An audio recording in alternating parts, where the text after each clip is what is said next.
Hello, my name is Alex Hall, and I'll be giving a presentation on the article published by the New York Times, "The World is Still Short of Everything. Get used to it."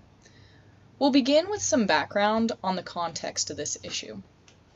This article was published on August 30th, 2021, as the global COVID-19 pandemic rages on through its second year.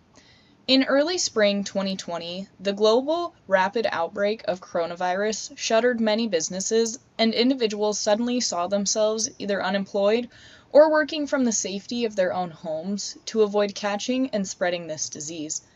Since then, many businesses have reopened with improved safety measures to stay operational through the following months of the pandemic.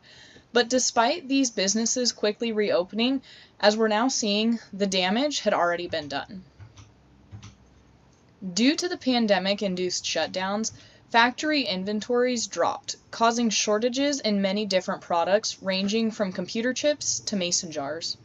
A few weeks ago, I went to purchase a dozen mason jars for my annual pickle canning, and it took me 4 stores before I found one that had a single case in the back room, and the price was 3 times higher than what I've paid the last 5 years.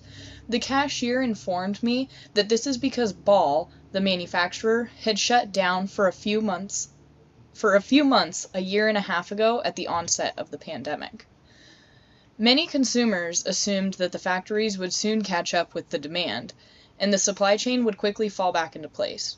But a few factors compounded the effect of the issue, making it last until now, and likely long into the future. The first of these factors is consumer demand that surged during the initial lockdowns and stay-at-home orders. Consumers were building home offices, home gyms, planting gardens, doing home renovation, and so many other things that involve consuming products, all while factories around the world were shut down. Additionally, early in the pandemic, many ports were trying to limit the spread of COVID, and they operated with smaller workforces so that they had a backup crew available if there was an outbreak. This significantly slowed the pace of loading and unloading at many of the ports. Next, in March of 2021, the Suez Canal was blocked by a transport ship, causing huge disruptions to the transportation and logistics services serving the international markets. The Suez Canal is the pathway for about 12% of the world's trade, and this disruption anchored hundreds of ships that were stuck for days until the blockage was cleared. The impacts of this played out for months.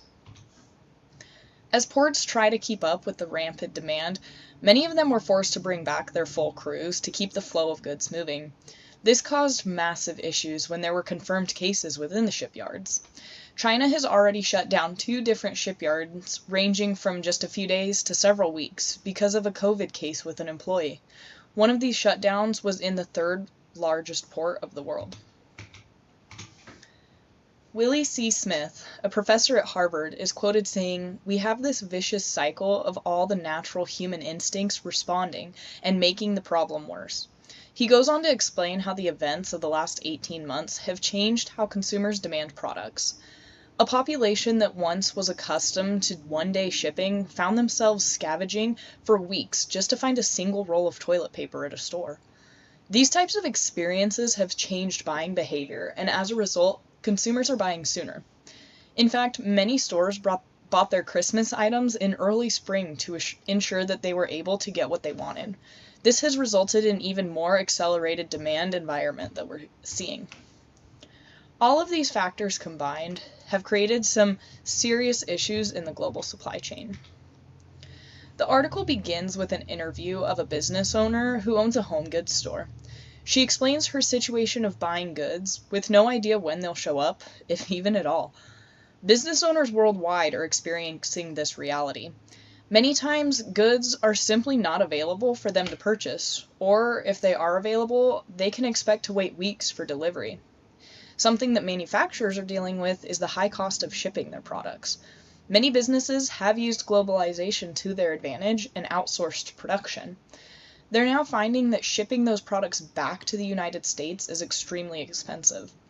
A shipping container that once cost $6,000 to $7,000 to move from Asia to the United States is now easily $26,000 or more. Even those willing to pay that hefty price tag will find it difficult to even get themselves a shipping container. Additionally, these price increases are being passed on to the consumer. This is causing the rapid price increases seen for many goods around the world. The biggest lesson that can be learned from this current international business situation is how fragile our global supply chain is. Many companies globalize to take advantage of lower production costs, but they then become vulnerable to a very sensitive global supply chain and markets.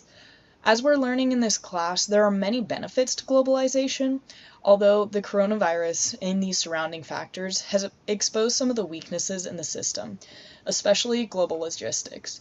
These are important factors to consider when analyzing a global market.